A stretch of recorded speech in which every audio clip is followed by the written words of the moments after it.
Good morning and welcome to the Hills of Maplewood.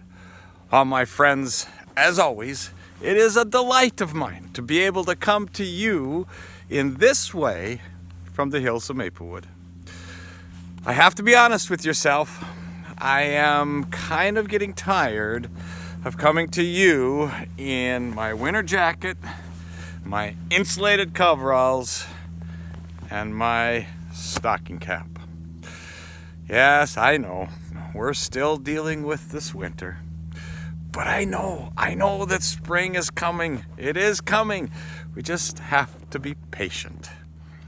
I think one of the hard things is that when last week we started our journey into Lent, and it always feels like that when we move into that Lenten season that we start to see changes take place, and it's ever so slow to take those changes, but they will change.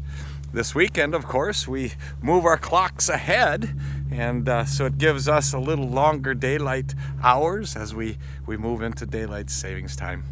So my friends, this morning as I came out to the Hills of Maplewood, I pondered on the thoughts of Lent.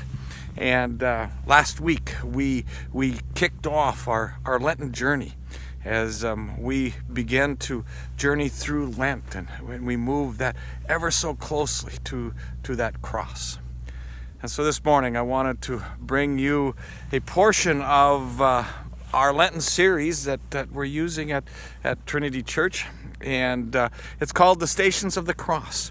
And the first station of the cross I'd like to share with you this morning. And it's coming from Mark 15, verses 1 and then 12 through 15. And this reading is kind of paraphrases that text. And it reads like this.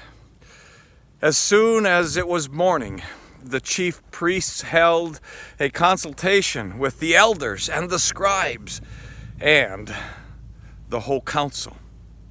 They bound Jesus, led him away, and handed him over to Pilate. Pilate spoke to the crowd. "What do you wish me to do with this man you call the King of the Jews?" They shouted back, "Crucify him."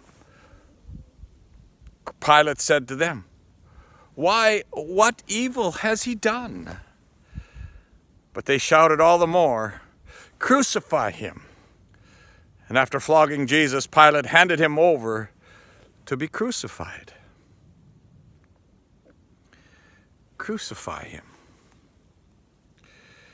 My friends, as we've been journeying through this Lent, as we begin to journey through this Lent, one of the things that myself have disciplined or tried to do is that each day as I see a cross or an emblem of a cross, such as the cross that I wear around my neck, that I intentionally take the time to think about what that cross means to me. And as I read this text to you this morning, the words that stuck out to me was the words, "Crucify him." Because that is what the cross is. It is that crucifixion of Jesus. And what that crucifixion is for us as we journey through this Lenten season. So my friends, as you journey along, I invite you to each day, as you see a cross, whether it be a necklace, whether it be a cross that you see in the church or on a church building, or maybe someplace in your home, or maybe it's something that you just naturally come across, that you take the time then and there and to think about what that cross means for you. So my friends, as we continue this journey through Lent and through the Hills of Maplewood, God's blessings and God's peace to you. Amen.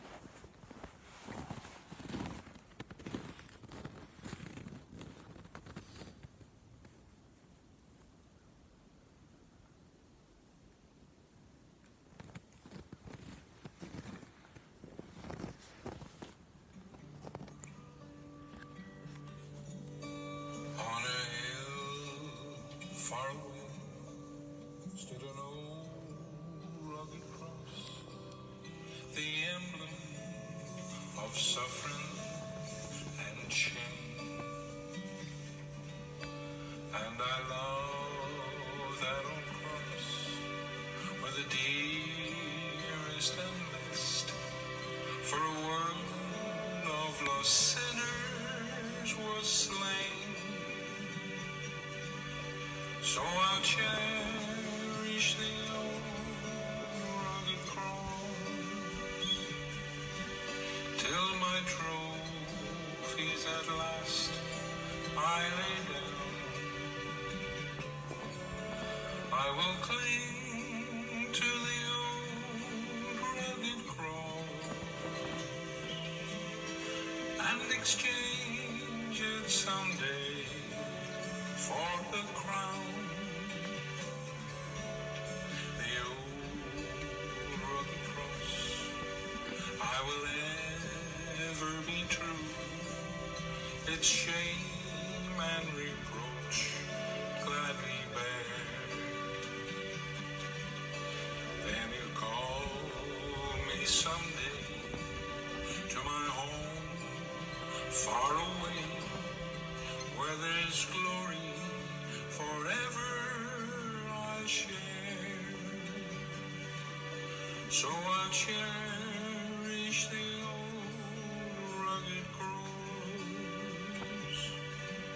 till my trophies at last I lay down. I will cling to the old rugged cross and exchange it someday for a crown. I will cling to the old rugged cross and exchange